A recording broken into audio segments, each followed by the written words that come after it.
અમદાવાદના એક કિન્નર સંજના દેવ પર કિન્નર દ્વારા હુમલો કરવામાં આવ્યો હોવાની ઘટના સામે આવી, જેમાં વાત કરીએ તો અમદાવાદમાં કિન્નર પર ખૂની હુમલો અને લૂંટનો આક્ષેપ થયો છે. ત્યારે અમદાવાદના શિવરજની વિસ્તારમાં આવેલી તનિષ્ક જ્વેલર્સ નજીક કિન્નર સંજના દેવ પર હિના દે દ્વારા હુમલો, અપહરણ અને લૂંટની ગંભીર ઘટના બની હોવાનો આક્ષેપ કરવામાં આવ્યો છે. ત્યારે મળતી માહિતી મુજબ રિક્ષામાં આવેલા કેટલાક નકલી કિન્નરોએ સંજના દેનું અપહરણ કરીને છરી મારવાની સાથે મારપીટ કરી હોવાનું પણ જાણવા મળ્યું છે. ત્યારે હુમલાખોરોએ સંજના દે પાસેથી લૂંટ પણ કરી હોવાના આક્ષેપ કિન્નર સમાજ દ્વારા લગાવવામાં આવ્યા છે. હુમલામાં ગંભીર રીતે ઈજાગ્રસ્ત સંજના દેને સારવાર અર્થે SGVP હોસ્પિટલ ખાતે ખસેડવામાં આવ્યા હતા. ત્યારે ઘટનાની જાણ થતાં જ કિન્નર સમાજના અગ્રણી કામિની દે અને કિન્નર સમાજ પણ હોસ્પિટલ ખાતે દોડી આવ્યો હતો. જી, મારું નામ કામિની દે કશિશ દે પાવિયા, મેવ પારડી, અમદાવાદ, ગુજરાત.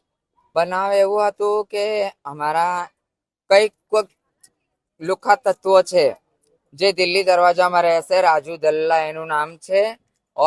અને એ અમારા માસીબામાં નથી, એ છે પુરુષ.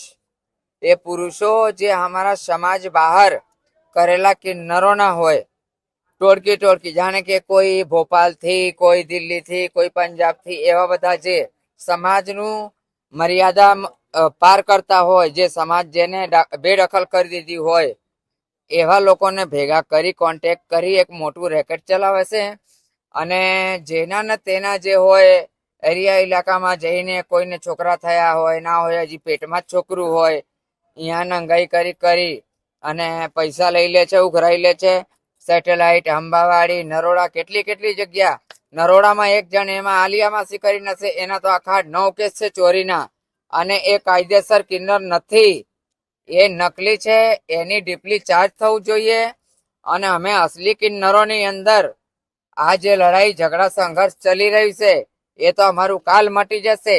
પણ આ લોકો એની અંદર આવીને આતંક મચાવે છે ને. આજે મારા ઇલાકા બાજુ પણ આવ્યા હતા, અંબાવાડી શિવરંજની 4 રસ્તા. તો ત્યાં મારા પોતરાએ કીધું કે ભાઈ તમે લોકો કેમ આ બાજુ આવ્યા છો? તો એ ગયો એ લોકો જોડે કહેવા, તો એ લોકો ડાયરેક્ટ ખેંચીને એમની રિક્ષામાં નાખી દીધી.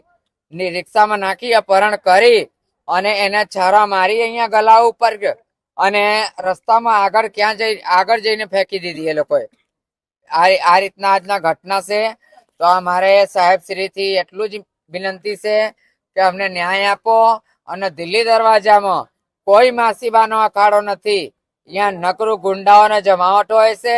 અને આવું સમાજ બહાર કરેલા કિન્નરો જે એમના ગુરુના કીધા પ્રમાણે ના ચાલતા હોય, જે અમારું રૂલ્સ રેગ્યુલેશન હોય, અમારા જજમાન દાતારના ત્યાં અમે જઈએ તો અમે નમીએ તો સૌને ગમીએ.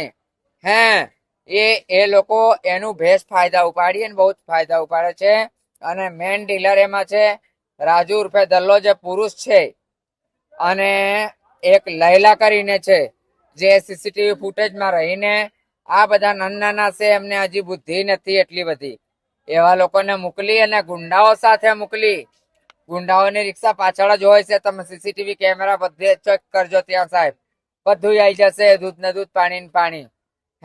મારા પાસરાને મારી અને ફેંકી દીધી રોડ ઉપર એ લોકોએ. અમે તો એટલી જ માંગણી કરીએ છીએ કે આ બધાથી અમને છુટકારા અપાવો, યા તો અમને છૂટ આપી દે સરકાર કે તમે જ એમને સીધા કરો. તો પછી અમે અમારા જ હાથ ઊંચા કરીએ એ લોકો ઉપર. અમે કાયદા હાથમાં લેવા માંગતા નથી. સરકારશ્રીને ખૂબ જ અમે બહુ જ અમને સપોર્ટ છે અને આગળ પણ સપોર્ટ રહે એટલી